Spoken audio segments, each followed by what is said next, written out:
Bom dia, caros alunos. Tudo bem com vocês? Bom dia, professor. Bom dia. Viva, espero que estejam mais ou menos acordados.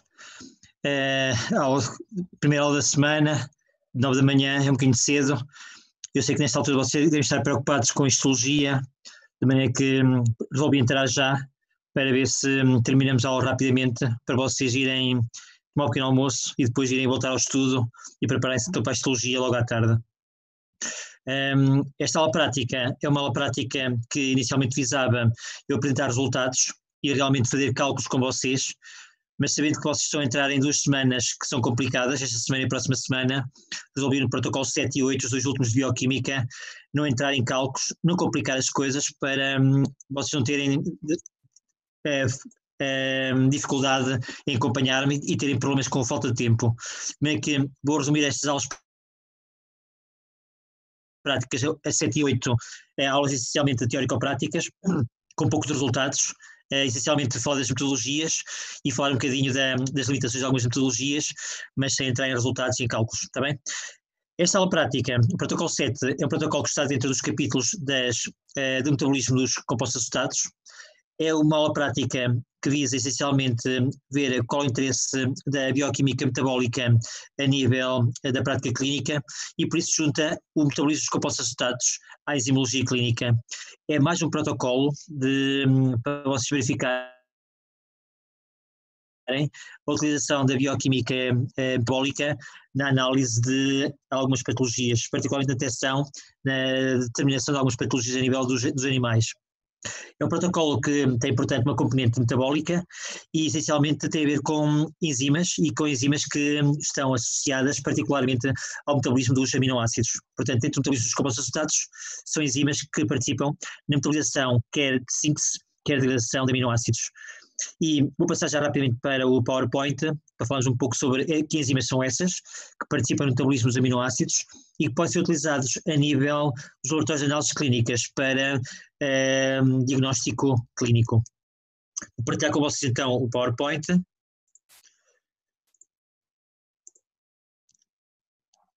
Eu penso que nesta altura já estaremos certamente a ver o PowerPoint que está aqui. As enzimas que vamos falar hoje são enzimas que estão dentro de um grande grupo das enzimas designadas enzimas que são designadas por transaminases. As transaminases é a designação que, essencialmente, olhando para a palavra, significa transferência de grupos de amina e que, em alguma literatura de bioquímica, também aparecem designadas por aminotransferases.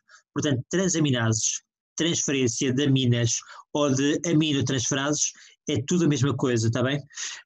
Às vezes a mesma enzima é designada por, portanto, glutatião transaminase ou por glutatião aminotransferase. É a mesma coisa, só com 2 designações distintas para designar a mesma enzima. Dentro das 6 classes enzimáticas que nós falamos no começo do semestre, nas quais se classificam os milhares de enzimas que existem nos seres vivos, nós encontramos as transaminases, ou as aminotransferases, classificadas no grupo 2, ou na classe 2 das enzimas, que são designadas por transferases. Estas transferases, como nós podemos verificar essencialmente aqui em baixo, são caracterizadas por ocorrer a transferência de um grupo de um dos substratos que está participando na reação para o outro substrato. No final, obtém-se um substrato que perdeu um grupo, ou um grupo funcional, e foi transferido esse grupo funcional para o outro substrato. Temos, portanto, a transferência do grupo que está aqui indicada de amarelo de um reagente para outro reagente, obtendo no final reagentes produtos distintos. No caso das aminotransferases, o que nós temos aqui em cima, ou das transaminases especificamente, é o que está a participar em transferência do grupo de amina. Transferência do grupo de amina de um reagente, neste caso por um reagente A, que é transferido do grupo amina do reagente A para o reagente B, obtendo-se um produto C e um produto D. E reparem que este reagente B, que não tinha um grupo amina, passou a ter um grupo amina. Portanto, as transaminases ou aminotransferases são caracterizadas por transferência de grupos de amina de um substrato para outro substrato, de um reagente para outro reagente.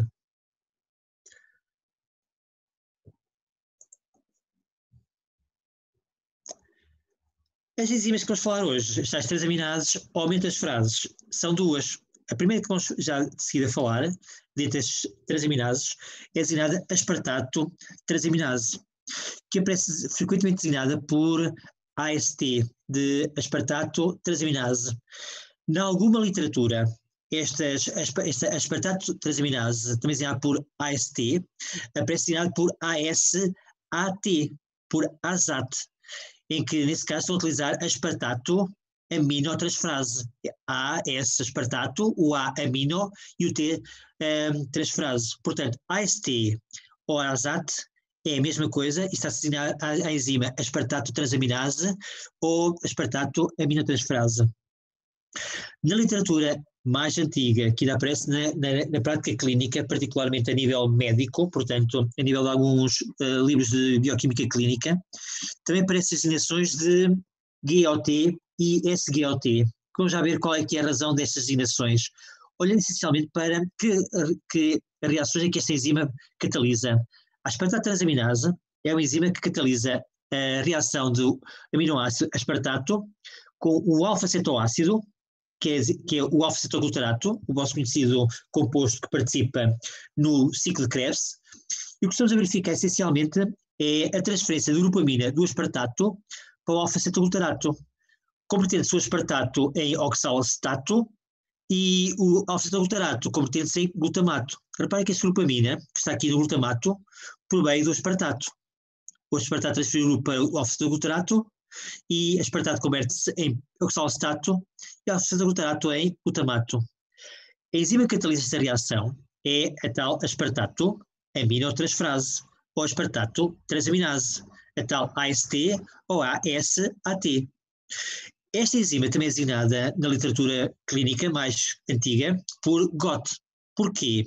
Porque essencialmente está a analisar não a reação direta, quais são os reagentes da reação direta, neste caso é o aspartato, mas na GOT está-se a analisar a reação inversa, no qual o glutamato e o oxalacetato reagem entre si para dar origem ao alfa-cetoglutarato e ao aspartato. E neste caso o GOT significa glutamato, oxalacetato, transaminase. Portanto, AST, tomamos em conta a reação direta, aspartato reagir com alfa-cetoglutarato. Em GOT, estamos a considerar a reação inversa, oxalacetato e glutamato, a reagir, dando origem a aspartato e alfa-cetoglutarato. A designação SGOT, que vocês vão encontrar com alguma frequência e até particularmente a nível da simologia médica, diz respeito ao S, é a GOT analisada no soro do animal, a nível do soro sanguíneo. Portanto, quando analisamos esta enzima, glutamato, oxalacetato, transaminase, no soro sanguíneo, designa-se essa análise por análise SGOT. Portanto, SGOT e GOT, AST ou AST, dizem todos a mesma enzima que participa desta reação direta de aspartato ao alfa-cetoglutarato ser convertido em oxalacetato e glutamato, ou na reação inversa de glutamato e oxalacetato dá origem a aspartato e alfa-cetoglutarato. Reparem, portanto, que é uma enzima que tanto participa na chamada degradação dos aminoácidos, neste caso do aspartato, participa na degradação do aspartato, como participa na síntese do aspartato a partir do glutamato. Portanto, a reação direta pode dizer que é uma reação catabólica dos aminoácidos e a reação inversa é uma reação anabólica de síntese do aspartato. São as reações que vocês estão aqui e são indicações que foram tiradas dos PowerPoints da aula teórica, no qual você tem a síntese do aspartato a ser realizada a partir do oxalacetato, com a participação do aminoácido, com a participação, neste caso, no caso da síntese do glutamato a reagir com o oxalacetato para dar origem a aspartato e alfa-cetoglutarato. Esta reação, a direta, é de síntese anabólica e a inversa é degradativa ou catabólica.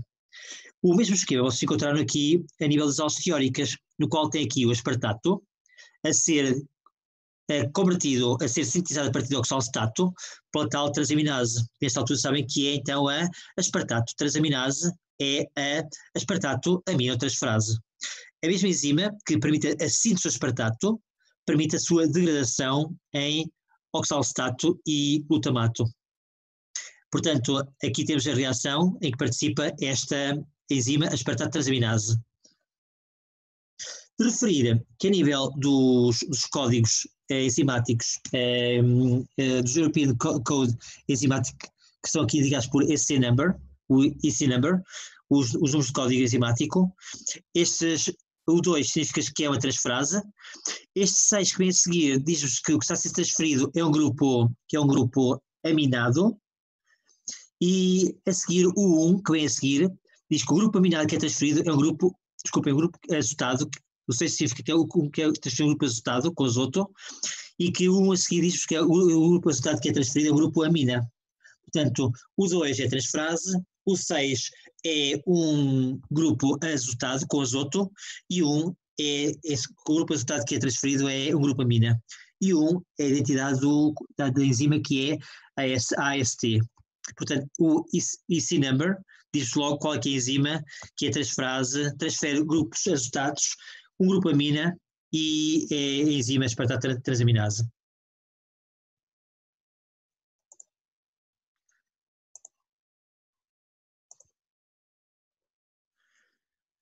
Esta enzima, a nível das células animais, o que se verifica é que ela ocorre nas células animais em 2 compartimentos, essencialmente a nível do citoplasma e a nível da mitocôndria. Não tem uma distribuição maioritária num ou noutro. A maior parte dos estudos indicam que a distribuição é mais ou menos equitativa. A quantidade de enzimas no citoplasma e mitocôndria são semelhantes no animal. Em outros tecidos, não é uma enzima que aparece especificamente num tecido, aparece em vários tecidos, e o que se verifica é um aparecimento em grandes quantidades a nível do tecido hepático, como se pode ver aqui, a nível deste gráfico. Há uma grande concentração de enzima no tecido hepático, também aparecem grandes concentrações a nível do tecido muscular cardíaco e um pouco menos a nível do tecido muscular esquelético, bem menos a nível do cérebro, menos a nível do rim, e depois pâncreas, pulmão e nos eritrócitos. E a direção que parece que os eritrócitos, precisamente para vos indicar que dentro dos eritrócitos existe esta enzima, e por isso é que frequentemente, quando se faz a análise da enzima no sangue do animal, deve-se rapidamente obter o soro, removendo, portanto, do sangue a constituinte solar, os eritrócitos e os glóbulos brancos, e também as plaquetas, para evitar que haja ruptura, liso dos eritrócitos e libertação dos conteúdos dos eritrócitos para o meio aquoso. Portanto, é de evitar essencialmente a análise em sangue total, já que os eritrócitos, ao lisarem, podem libertar para o exterior, então, essa tal AST, a tal aspartato transaminase. Podemos, de maneira um bocado, se se pode dizer direta, dizer que a AST, esta aspartato transaminase, é de ocorrência principalmente a nível do fígado e dos músculos esqueléticos e músculos cardíacos. E vamos falar agora de outra enzima, de outra transaminase, que também era esse principal objetivo desta aula. Falamos sobre esta transaminase, que é a designada alanina transaminase, também designada por alanina aminotransferase, e por isso é que aparece alanina transaminase por ALT, ou quando aparece designada por alanina aminotransferase por ALAT, ou ALAT. ALAT ou ALT é a mesma enzima que estamos a analisar. É uma enzima que é caracterizada por catalisar uma reação em que a alanina reage com o alfa-cetoglutarato. O grupo amina da alanina vai ser transferido para o alfa-cetoglutarato e vai-se obter, a partir da alanina, o piruvato, e a partir do alfa-cetoglutarato, que vai ser aminado, vai-se obter o glutamato. Reparem, portanto, que estamos a analisar a reação no qual está a ocorrer a chamada catabolismo ou degradação da alanina, em que a alanina está a ser convertida em piruvato, com a consequente transferência de glutamina para o glutarato e a obtenção de piruvato e glutamato. Esta reação que está a ocorrer a degradação ou o catabolismo da alanina também pode ocorrer em sentido inverso, com o glutamato a reagir com o piruvato, dando origem ao alfa-cetoglutarato e alanina. A reação de síntese da alanina a partir do piruvato. O piruvato, ao ser aminado, com o grupo amina que provém do glutamato, o piruvato vai ser convertido a este alfa-cetoácido. É um cetoácido, é um ácido porque tem um grupo carboxilo, e é designado por alfa-cetoácido, porque tem um grupo cetona a nível do carbono alfa do ácido. Por isso é que é designado frequentemente o piruvato por um alfa-cetoácido. E o que nós verificamos aqui é que, a partir do glutamato, vamos transferir o grupo amina do glutamato para este alfa-cetoácido, que é o piruvato, obtendo a alanina e o alfa-cetoglutarato como produto do glutamato que foi desaminado. A enzima que promove esta síntese da alanina a partir do piruvato é a mesma enzima que promove a sua degradação da alanina de origem piruvato, que é a alanina, aminotransferase ou alanina transaminase.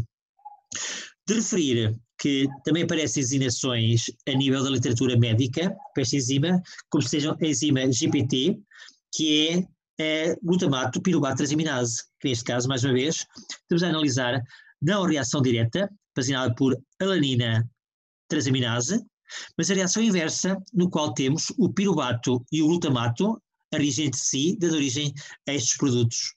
Neste caso, quando analisamos a reação inversa, designamos a enzima por glutamato, piruvato, transaminase, e na literatura aparece designado por GPT. GPT de glutamato, P de piruvato e T de transaminase. Quando esta análise é realizada no soro sanguíneo do animal, é designada por soro, glutamato, piruvato, transaminase. Ou mais corretamente, glutamato, piruvato, transaminase, sérica. Sérica significa que estamos a analisar no soro. De referir que esta enzima, nós também vimos nas aulas teóricas, é a enzima que está responsável por, a partir de piruvato, o último composto da glicólise, sintetizarmos a alanina. Reparem que a partir de piruvato conseguimos sintetizar a alanina. De que maneira? Fazer reagir piruvato com glutamato, reação inversa, e obtemos alanina. Reação inversa é a reação anabólica, é a reação de síntese da alanina, é a reação que está a ocorrer aqui, e a reação direta é a reação de degradação da alanina, no qual a alanina é convertida em piruvato pela mesma enzima que participa na sua síntese, que é a ALT, ALAT ou SGPT, ou GPT, desculpem. Uma coisa que me esqueci de dizer-vos nesta enzima, como esqueci de dizer na enzima anterior, é que habitualmente as enzimas que participam na transferência de grupos de amina, estas transferases que transferem grupos de amina, habitualmente exigem como coenzima uma coenzima que é sintetizada a partir da vitamina B6, a partir de piridoxal. A coenzima que é sintetizada a partir da vitamina B6, piridoxal, é o piridoxal fosfato, que é designado frequentemente por PLP. E por isso é que vocês habitualmente encontram esta enzima catalisar reações, exigindo para essa catálise obrigatoriamente o PLP. Carência em vitamina B6, carência em piridoxal são acompanhadas de incapacidade, quer de degradar o aminoácido, quer seja a alanina, quer seja o aspartato, quer de sintetizar o aminoácido, quer seja a alanina, quer seja o aspartato. A reação direta e a reação inversa exigem piridoxal fosfato. E reparem que o código enzimático desta enzima também nos diz que ela é uma transferase, o 2, o 6 que transfere um grupo azotado, que esse grupo azotado é um grupo amina, é NH2, e que dentro das transferases que transferem grupos azotados e que esses grupos azotados são grupos amina, esta é a enzima 2, já que a enzima 1 é aspartato transaminase. A 2 é a alanina transaminase. Esta enzima, a alanina transaminase, é uma enzima de ocorrência exclusivamente citoplasmática a nível das células animais. A distribuição desta enzima a nível dos tecidos é maioritariamente a nível hepática, em concentrações muito reduzidas, mesmo muito reduzidas, da ordem das 10 vezes inferiores, podem ocorrer também a nível do músculo e músculo cardíaco e músculo esquelético, um pouco menos a nível de rim, um pouco menos a nível de pâncreas, e mesmo os eritrócitos têm no seu interior alguma ALT. Portanto, podemos dizer que enquanto que a AST, aspartato transaminase, pode ocorrer a nível de fígado e músculos, maioritariamente, a ALT ocorre quase que exclusivamente a nível de fígado. Os valores que aparecem habitualmente na corrente sanguínea destas duas enzimas, da ALT e AST, são valores fisiológicos e que estão diretamente associados ao ciclo de renovação celular, células que lisam porque estão envelhecidas ou porque são danificadas e que os seus conteúdos são libertados para a corrente sanguínea. Aqui são indicados essencialmente os níveis em unidades internacionais da ALT e da AST. Aqui estão destacados essencialmente os níveis a nível do cão e do gato, porque eram aqueles que estavam previstos vocês analisarem na aula prática, se tivéssemos realizado a aula prática, e reparem essencialmente que os valores a nível do cão e do gato são valores que estão dentro de gamas, normalmente de gamas, entre 1 a 19,8, no caso do cão, entre 1 a 19,8 no caso da ALT, entre 6 e 19,8 no caso da AST, no caso do gato, um bocadinho superiores, 1,2 a 22,8 no caso da ALT, e no caso da AST, entre 6,6 e 21,6. Mesmo assim, estes valores do cão e do gato são valores que são inferiores aos valores que habitualmente se encontram no nível do ser humano.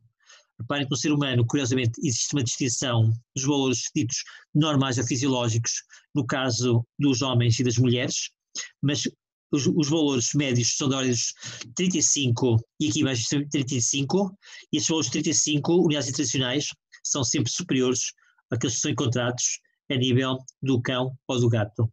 Portanto, mais uma vez, a análise desta enzima deve sempre recorrer à utilização das tabelas de referência do respectivo animal. Se for um cão ou de um gato, se for de um cavalo ou de um porco, ou se for um ser humano, há valores bem definidos para valores fisiológicos que são encontrados a nível da corrente sanguínea. O que é que acontece com alguma frequência, particularmente, e é aqui que entra então o interesse destas enzimas a nível da prática clínica, com alguma frequência é detectado na análise do soro do animal valores aumentados destas enzimas, destas transaminases.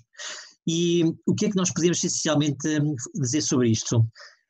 Há um aumento das concentrações da aspartato transaminase, essencialmente está associada muito frequentemente a doenças do foro hepático, hepatopatias, particularmente a nível de hepatites quer agudas, quer crónicas. Está associado a cirrose, pode estar associado a processos cirróticos que estejam a ocorrer a nível do fígado, pode também estar associado a hepatites de virais, hepatite A, hepatite B, C, D ou E, são acompanhados de aumentos de níveis circulantes da aspartato transaminase.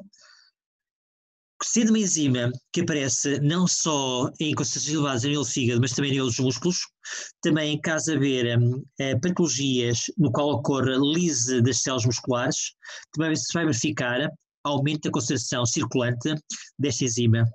E por isso é que, normalmente, quando existem processos de oclusão de vasos a nível do músculo cardíaco e promove o desenvolvimento de regiões hipóxicas e anóxicas que promovem a lise das células musculares cardíacas, essa isquemia cardíaca é acompanhada, portanto, de lise das células e de libertação do seu conteúdo para a corrente sanguínea. E por isso, em isquemia cardíaca, verificamos níveis aumentados também de aspartato transaminase. Normalmente, a nível clínico, um aumento da aspartato transaminase para ser um bom diagnóstico de isquemia cardíaca ou isquemia cardíaca exige que se faça normalmente análises complementares, como sejam, verificar se ocorrem também níveis aumentados da lactato deshidrogenase, da LDH, e da creatinacinase. A LDH não é um marcador específico dos cardiomiócitos, das células musculares cardíacas, mas que a creatinacinase, sim, esse é um bom marcador de enzimático das células musculares cardíacas.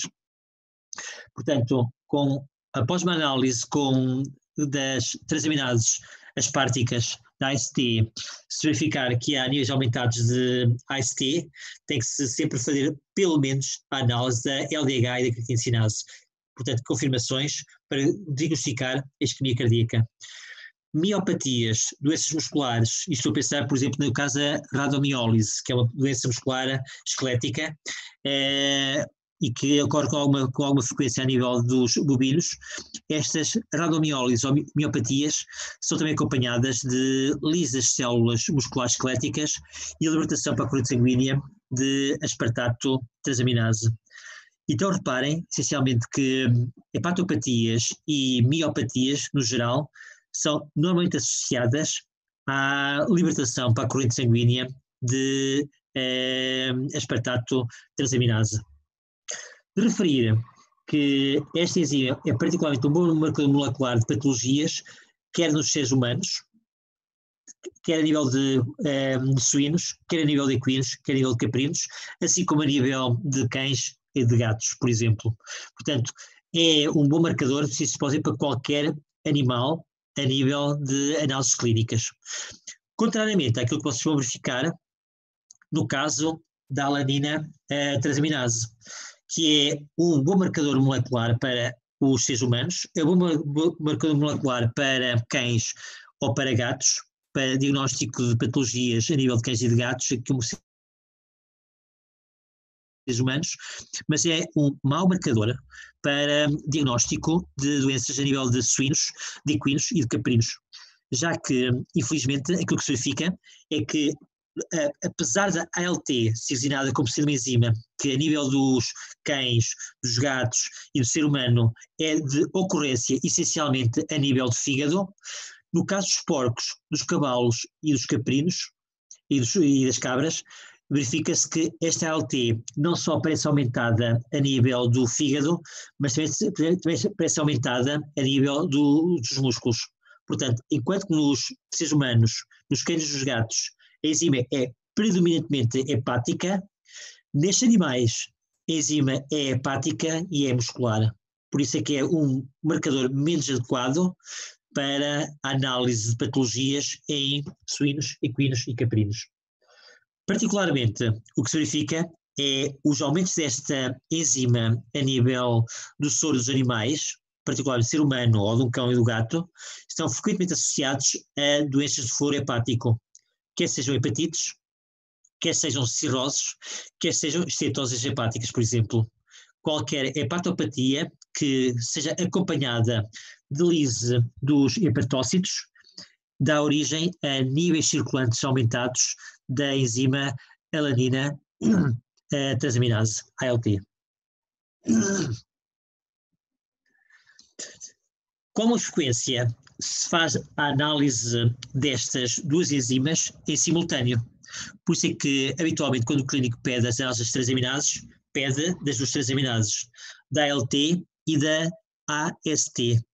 Particularmente, quando nós verificamos que ocorre o aumento simultâneo das duas, quando há um aumento simultâneo da ALT e da AST, é um indicador de patologias musculares esqueléticas, ou patologias musculares no seu geral.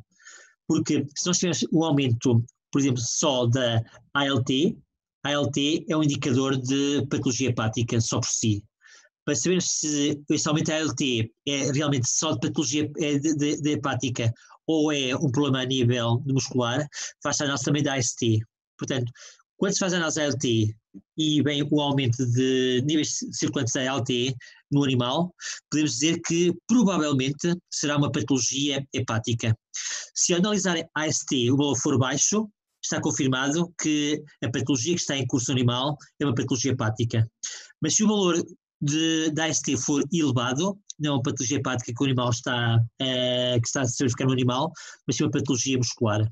Portanto, a análise simultânea das duas enzimas permite diferenciar entre uma hepatopatia e uma miopatia. Quando a ALT está aumentada e a AST reduzida, hepatopatia. Quando as duas estão aumentadas a nível do soro do animal, é miopatias.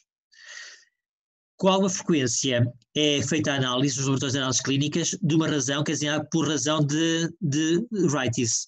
Esta razão de Wrightis é uma razão, essencialmente, entre as concentrações séricas da aspartato transaminase a dividir pelas concentrações séricas da alanina transaminase. Atenção que no vosso protocolo, quando se faz a referência à razão de Wrightis, o que lá está indicado é ao contrário. ALT é dividido por AST. É um erro, não se esqueçam de corrigir depois no protocolo, que a razão de Wrightis é a transaminase do aspartato a dividir por as concentrações séricas da transaminase da alanina. Esta razão AST, ALT, permite, quando os seus valores são inferiores a 1, indica normalmente que está a ocorrer uma cirrose ou uma hepatite viral a nível do animal. Se o valor for superior a 1, habitualmente é indicador de está a ocorrer no animal hepatopatias normalmente associadas a processos inflamatórios. E, particularmente pode ser um bom indicador até para diagnosticar intoxicações medicamentosas, já que alguns fármacos tomados em concentrações um bocado acima do normal, particularmente quando não são seguidas as doses que são prescritas, são hepatotóxicas. Estou a pensar, por exemplo, no caso do acetaminofeno. O acetaminofeno é um analgésico que habitualmente vocês conhecem por paracetamol. O paracetamol ou acetaminofeno, em concentrações mais elevadas que o habitual, é hepatotóxico e pode provocar realmente níveis aumentados na corrente sanguínea de ALT e de AST. Quando se diagnostica, quando se faz a análise da ALT e AST e se calcula a tal razão de Wrightis, o valor em caso de intoxicação por acetaminofeno, intoxicação por paracetamol, é acompanhado normalmente desta razão ser superior a 1.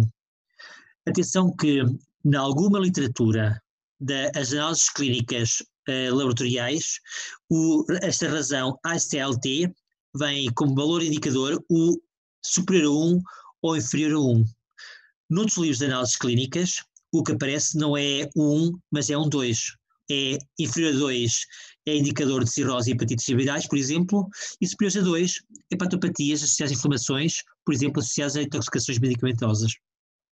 Mas atenção que esta razão vai ser explorada com muito mais cuidado na semiologia médica no próximo ano. Também uma indicação, estes valores inferiores a 1 ou superiores a 1 e as patologias que estão associadas a cada um destes valores estão aqui indicadas só algumas como exemplo. Na semiologia médica, vamos verificar que esta razão permite diagnosticar muitas mais patologias. Há muitas mais patologias que são indicadas por valores inferiores a 1 e muitas mais patologias que são indicadas por valores de AST-ALT superiores a 1. Está bem? Portanto, isto é só para vos dizer que quando em laboratório se analisam as transaminases, ALT e AST, faz-se a utilização dos valores em separado da concentração sérica da ALT e em separada da AST, ou faz-se também a utilização da razão entre as concentrações das duas enzimas. Portanto, utilizando a tal razão de Wrightis. E deixamos para trás os conceitos mais bioquímicos, teóricos e mais clínicos, e vamos falar um pouco de como é que nós em laboratório fazemos a análise destas enzimas. Essencialmente, aquilo que se faz é, olhando para a reação e vamos já falar da alanina metastrase ou da alanina transaminase, vamos ver a reação em que participa esta enzima. A alanina reage com óxido de glutarato, dando origem a piruvato e glutamato. Portanto, na reação direta, temos a síntese de piruvato a partir da alanina. Portanto, se a enzima está a aparecer na amostra que estamos a analisar, por exemplo, no soro, é de esperar que se dermos à enzima alanina, é de esperar que ela converta a alanina em piruvato. Como é que nós podemos verificar que, ao longo do tempo, a enzima que está no soro está a sintetizar piruvato? Arranjando uma estratégia de quantificar, de determinar os níveis de piruvato que estão a ser produzidos, sintetizados pela ALT. Para isso, o que nós fazemos é adicionar ao meio no qual está a ocorrer a reação, no qual adicionamos o reagente e adicionamos o soro, vamos adicionar um segundo reagente, que é o dinitrofenol hidrazina, que vai reagir com o piruvato, dando origem a um composto corado, que é um composto que vai conferir à solução uma cor vermelha castanhada. Isto quer dizer o quê? que se ao soro que estamos a analisar adicionarmos o reagente contendo alanina e contendo este composto, é de esperar que se a enzima estiver no soro a catalisar a reação, é de esperar que se forme um composto dourado e a intensidade da cor que se observa é diretamente proporcional à quantidade de enzima que existe no soro. Portanto, se a intensidade da cor é elevada, isso quer dizer que temos bastante enzima. Se a intensidade da cor for reduzida, quer dizer que temos pouca enzima a nível do soro. E é por isso que o que está previsto para se fazer no laboratório era essencialmente preparar em 4 tubos. Vamos ver essencialmente o tubo 1, só nos interessa ver o tubo 1. Os tubos 2, 3 e 4, se interessava ver se testa no laboratório. Reparem que no tubo 1, o que nós colocamos é no tubo de ensaio uma solução de substrato de alanina, que temos essencialmente, adicionamos ao soro que tem enzima, o soro podia ser de cão ou de gato. No passado analisamos soros de cães e de gatos, adicionamos uma solução contendo alanina e a reação ocorreu durante 30 minutos a 37 graus. Ao final desse tempo, em que, portanto, vimos a enzima que estava no soro a converter alanina em piruvato, ao final de 30 minutos adicionamos o tal DNPH, o tal composto que vai reagir com o piruvato e vai dar origem ao composto vermelho acastanhado. Adicionamos o tal DNPH, a hidrazina, a dinitrofenolhidrazina, e a reação vai ocorrer depois durante 20 minutos à temperatura ambiente. Ao final deste tempo de incubação com o composto que vai reagir com o piruvato, vamos para a reação por aumento do pH da solução, já que esta enzima é dependente do pH. Ao aumentarmos o pH com NaOH, passa do pH da ordem dos 7,2 para da ordem dos 10, mais corretamente 9,5. A adição de NaOH vai provocar um aumento do pH da solução de um pH próximo do neutro para um pH alcalino e vai para a reação. Seguidamente, a cor que se desenvolve, o tal cor vermelha castanhada, ia ser analisada a um comprimento de onda no espectrofotómetro a 505 nanómetros. Portanto, o que íamos fazer a seguir era agarrar no valor de absorvância e, utilizando a fórmula de cálculo que está no nosso protocolo, convertermos a absorvância lida e converter a absorvância lida em concentração de enzima em unidades internacionais a nível do soro analisado. E reparem, portanto, que aqui temos essencialmente a tal reação da enzima que está no soro com a alanina que está no reagente e que depois de se formar piruvato, esse piruvato vai ser determinado por reação com dinitrofenilhidrazina e que seguidamente a cor que se observa vai ser quantificada por determinação da absorvância a 25 nanómetros. A mesma estratégia vai ser seguida, mais ou menos com algumas pequenas modificações, para o caso da aspartato transaminase. E que neste caso temos a enzima, a AST, no soro, e vamos adicionar a enzima, ou ao soro, vamos adicionar o substrato que tem o aspartato. Se a enzima estiver no soro que estamos a analisar, vai-se verificar a conversão de aspartato, vai ser convertido o aspartato em oxalacetato. Este oxalacetato é um composto que, nas condições em que nós estamos a trabalhar no laboratório, este composto vai sofrer uma descarboxilação espontânea, convertendo-se esse composto de 4 carbonos, oxalacetato, em piruvato. É de esperar, portanto, que quando a AST está a converter aspartato em oxalacetato, numa primeira reação vai-se formar oxalacetato, numa segunda fase a reação vai-se formar piruvato. Reparem que isto demora algum tempo, esta reação, e esta reação também demora algum tempo. E como é que nós vamos determinar que houve conversão de aspartato em oxalacetato e de oxalacetato em piruvato? Mais uma vez, utilizando o dinitrofenilhidrazina para reagir com o piruvato, dando origem ao composto corado que confere à solução a cor vermelha castanhada.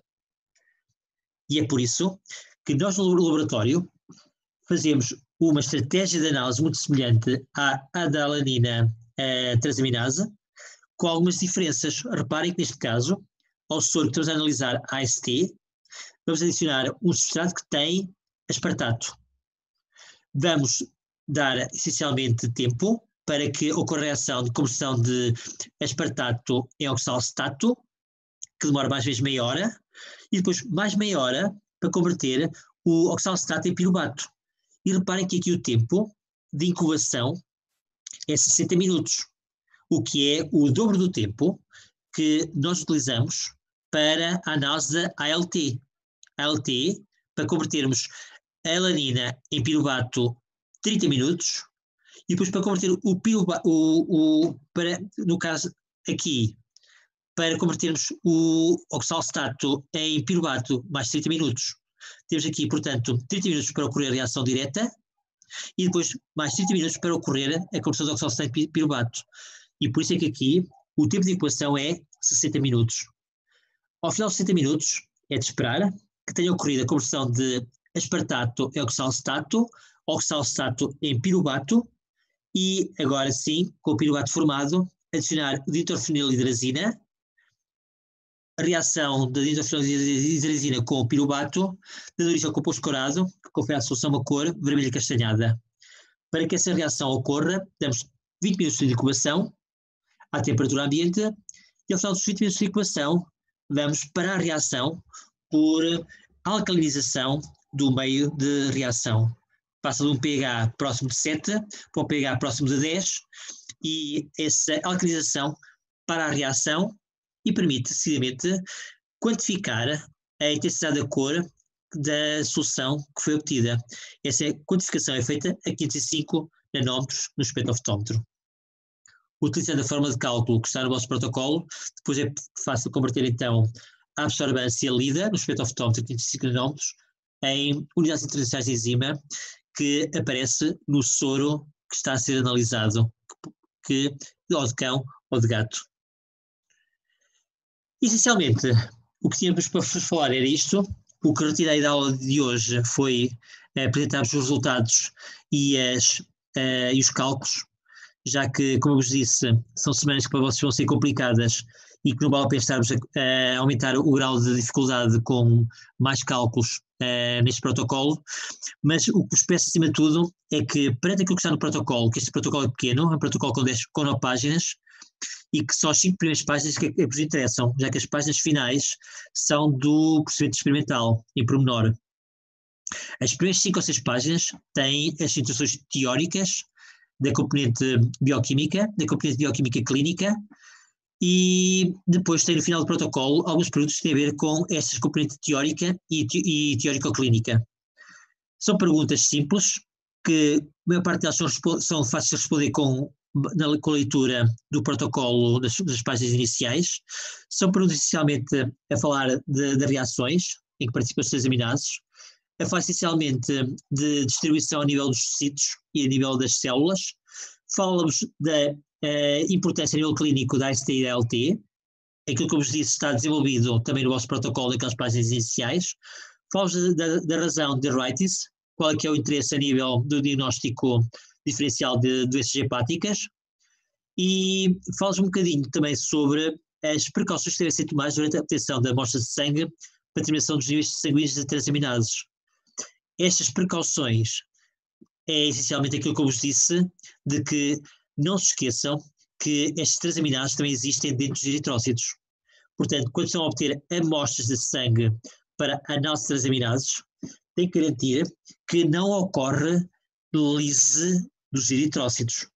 Porque se ocorrer lise dos eritrócitos, se a obtenção da amostra e manipulação da amostra sanguínea for feita de maneira incorreta e ocorrer lise a nível dos eritrócitos, vocês vão ter valores de transaminases aumentadas que não têm a ver com doenças hepáticas ou doenças musculares, mas têm a ver com transaminases que foram libertados pelos eritrócitos.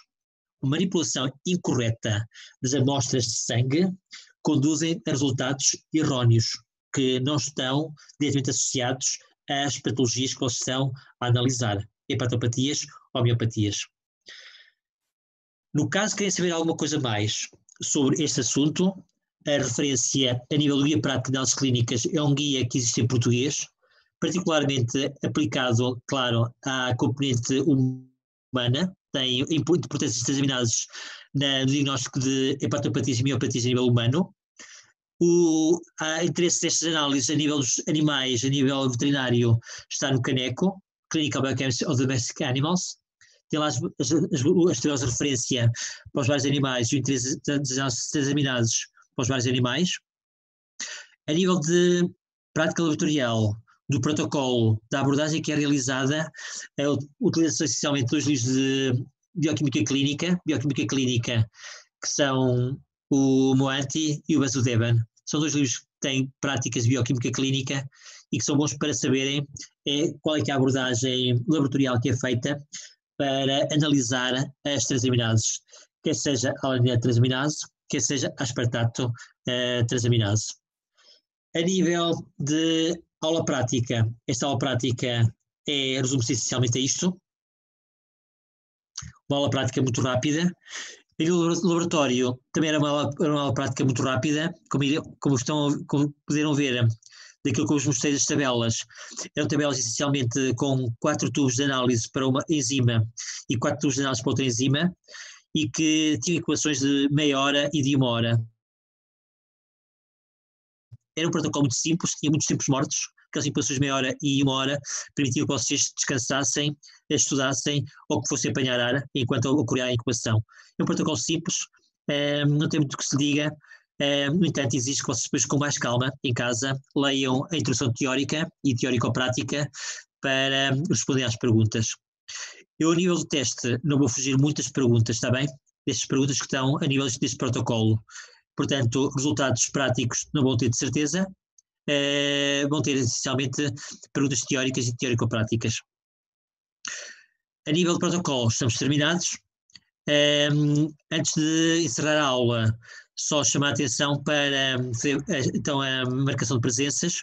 Vou partilhar já com vocês a folha de presenças, para marcar presença. Peço-vos que, quando chamar pelo nome, respondam, sim. No caso não responderem, para o princípio que não estão presentes, e marquem então não. E, simultaneamente, vou aproveitar esta aula prática para perguntar-vos se conto com vocês, se vos inscrevo para o teste teórico que vai ser realizado na próxima semana. O vosso teste teórico T4 é para ser realizado no dia 23, que é a próxima terça-feira. Portanto, vou fazer a chamada e, simultaneamente, vou perguntar-vos se vos inscrevo para o teste teórico T4 de dia 23 de junho. Está bem? Então vamos lá partilhar a folha de presenças.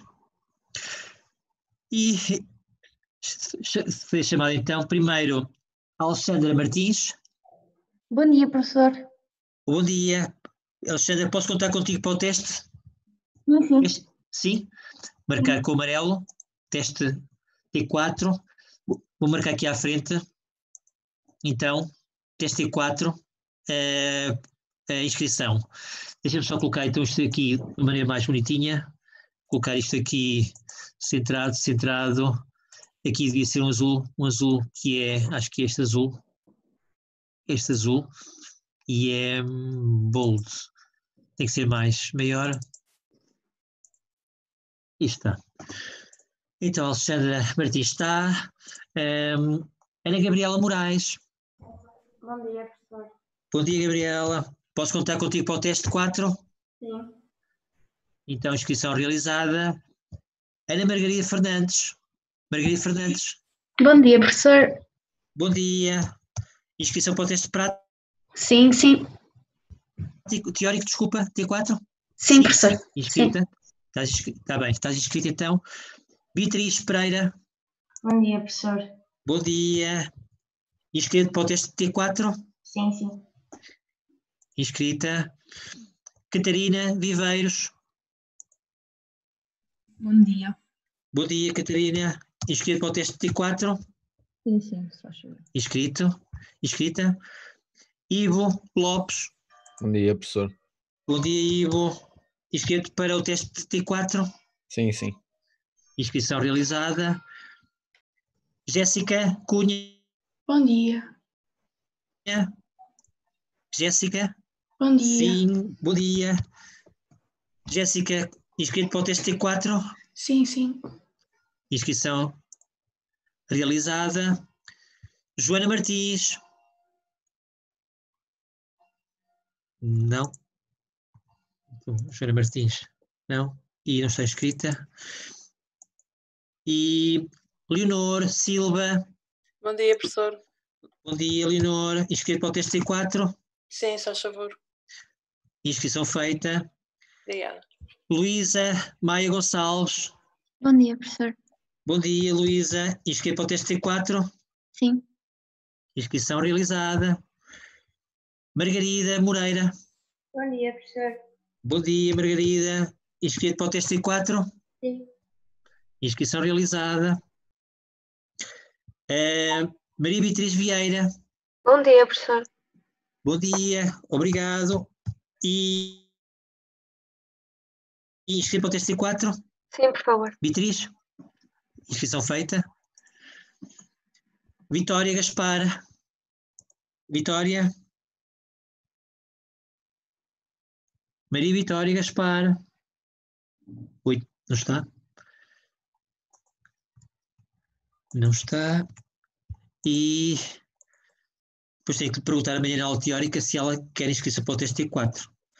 No caso de não disser nada. É porque não está a pensar vir ao teste T4, mas logo se verá. Mariana Silva. Mariana? Bom dia, professor. Bom dia, Mariana. Inscrição para o teste T4? Sim, se faz favor. Obrigado. Inscrição Obrigada. feita. E Marisa Correia. Bom dia, professor. Bom dia, Marisa. Vieste mesmo no final da aula, não foi? Sim. Mas vieste a Peço tempo. desculpa. Não há problema, Marisa. Não te esqueças depois de perguntar aos teus colegas o que é que eu falei, porque a aula de hoje foi muito rápida. Está bem? Ok. Portanto, deves ter apanhado só a parte final. Algumas coisas que eu tenha dito mais em pormenor. Pergunta aos teus colegas o que é que foi a falar, está bem? Mas vieste a tempo, vieste marcar a presença e vieste inscrito para o teste T4. Inscrição para o T4? Sim? Sim, professor. Marisa, sim? Está bem, T4, inscrito. E por fim, Ruben Carvalho. Bom dia, Ruben. Obrigado. Inscrito para o teste T4, Ruben. Inscrição realizada. Ótimo. Daqui já não se tem que se preocupar. Está a inscrição feita. Está feita a marcação de presenças. E por hoje está terminado. Está bem? Aula de Bioquímica Prática. Aula prática 7. Está terminada. Desejo-vos, antes de tudo mais, que vos corra bem a histologia logo à tarde. É logo à tarde, não é? É É agora agora às de 11. manhã. Ainda de manhã? É agora às 11. Oi, bonito. Então, olha, rapidamente saiam, vão tomar um pequeno almoço, vão comer, vão descansar, vão respirar, vão ficar relaxados. Há de correr bem, de certeza, está bem? Boa sorte e corra tudo bem. Felicidades.